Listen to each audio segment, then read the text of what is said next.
Today we have an interesting thing to do. Trying out this here electric yarn winder. It looks like this here. I got it from Kato, so I got it free. And there's two different colors of them, and I'm so glad that they sent me this pink one. Most of them are blue that you see around.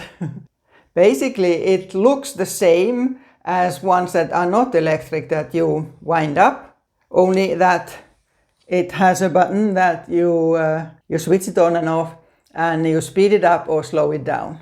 I'm going to wind up these here 3 yarns now. These here 2, as you can see, are the sort that go on a Swift, and this is a ball that I have just done by hand, so I'm actually going to put this into a bowl so it stays where it is while I'm winding it with this here.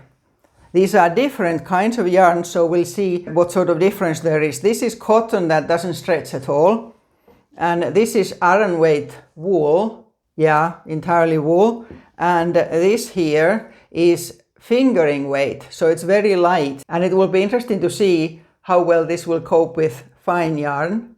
And I'm Tuula and I'm in Finland. So let's see how this goes. So I'm putting the yarn on the Swift in such a way that it comes from underneath, so it doesn't sort of pull any more than is necessary. Tightening it here, no tighter. I have a very old Swift, it's all wood. Even the screws are wood, I don't know where I got this. Okay, so now that's there, and then we'll thread it into this. Fortunately, there's diagrams about everything and what you have to do. I mean, this came in pieces, so I have already put it together. This was separate, and this was separate.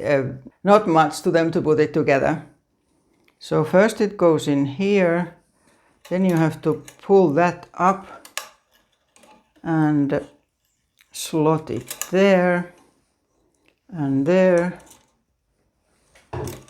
and there, like that. And then it's important that you put it the right way round first.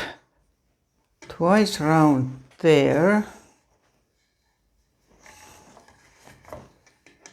And then this slots at the top here. Okay, now it should be okay. So let's turn it on.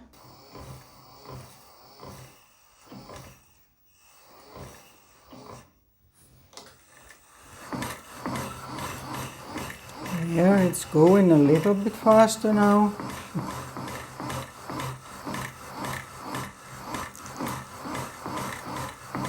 Let's see if I speed it up.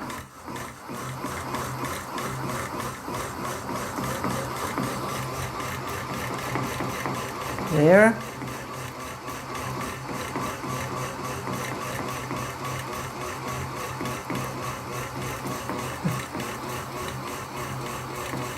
It's going fine now. We'll see what kind of a ball it will make.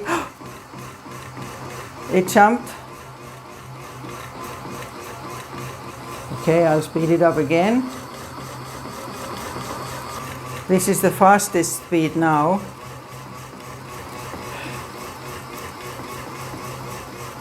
It will be interesting to see if there's a difference between this fine yarn and this Aran. I can see that there's sort of a bit that hasn't really gone into it properly. Okay, so I'm going to let it run now until the end of this here skein, and then we'll look at it. It's nearly finished now, so it will soon end. I'll hold it now that it comes off this Swift. There it is. So let's stop there. And now to get it off it, hold it like that, and I'm holding on to this here yarn end that was stuck in there. Right. It's nice enough, yeah. It's nice and even. Yeah. There was some of that there fluff at the start, but that will go in there. No problem. It's a bit tight, but I'm sure it will be nice to work with. And then this here, finer one. Okay, I'll set it up first. So this much finer yarn now. I wonder if I will actually need to skip some of these where I pass it through so that it doesn't tighten it too much. We'll see. There and there. And then which way was it that you has to go that way there? Round it first a few times in there. And then I can start, let's see. Go. Oh no, it's the wrong way around. I had it the wrong way around. I read it wrong. So, yeah. So you do it this way. And then in there. Let's see if it goes right now. There.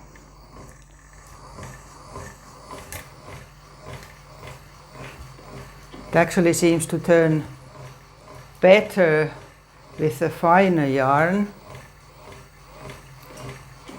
One thing I have to do is to get a better swift, sort of a very light one, because that can sort of pull the yarn.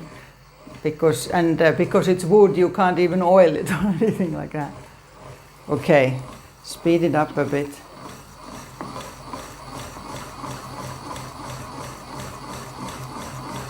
Good. Hard to know how much you dare to speed it up. But the good thing about this is that after you have started it, I mean, I could just go and make a cup of tea or whatever. It does it itself. There's nothing I can do now that it's going. So again, I let it run now, and then we'll look at it when it's done.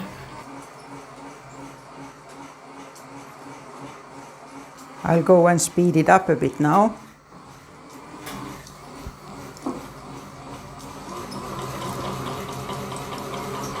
Still goes no problem.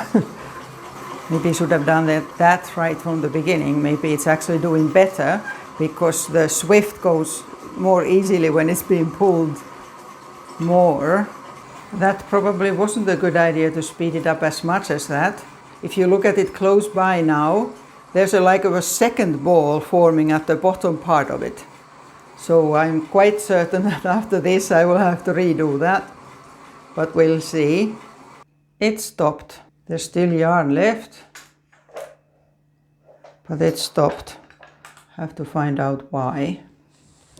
It's still on, but it's not turning anymore. So something had got stuck in it. I switch it off. Is it in here? Okay, keeps going.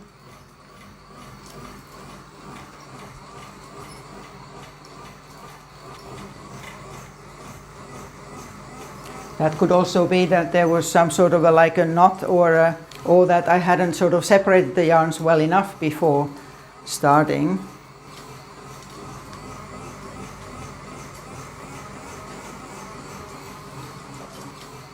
Almost done now. There. Okay, let's see how we get this off it and what it will look like. Ooh. Yeah, it takes a bit of learning to do it well, but I think it works fine, so it looks a bit funny. Whatever way I did it, and it stopped in the middle, but the yarn comes easily from the inside, so there's no problem. I don't think I'll need to do this again. It's just that it's not very nice looking. I think that for such fine yarn, it might be better to split the skein into two before you do it. And I'll do a bit of this one. So what I'm going to do with this, I'll put it into a bowl on the floor so it stays there. Just any baking bowl. It's just so that it stays where you put it. And then again, thread it. There's a diagram in this here about how you thread it. So, so it goes that way, clockwise. Okay, you put it there a few times and then to the top. And now. There. So I wonder if the fact that it's not pulling a swift round, it's just opening a ball that's already been made once, you know, if that will make it easier or harder.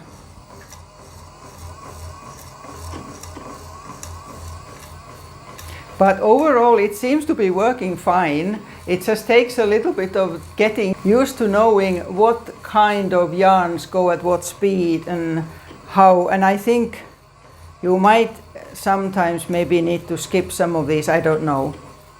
So I'll continue trying it out for sure. I think what happens that if it pulls, if it sort of snags somewhere a little bit, then it starts sort of making like a second one. Okay, I'll speed it up a bit. There. And then I'll show it when it's done.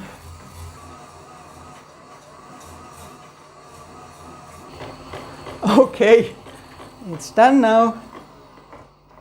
Stopping it. Right, this one.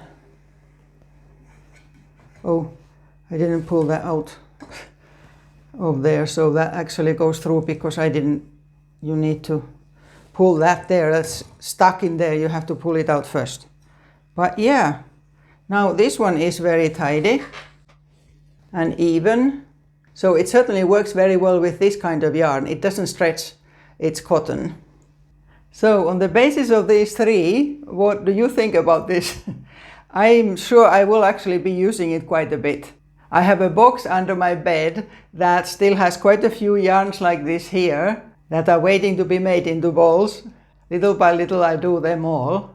And I have links in the description if you are thinking of buying one, so it shows where you can buy them. There are lots of gadgets about, and some of them are useful and some of them are not. But in my opinion, this is quite a useful one. Till next time.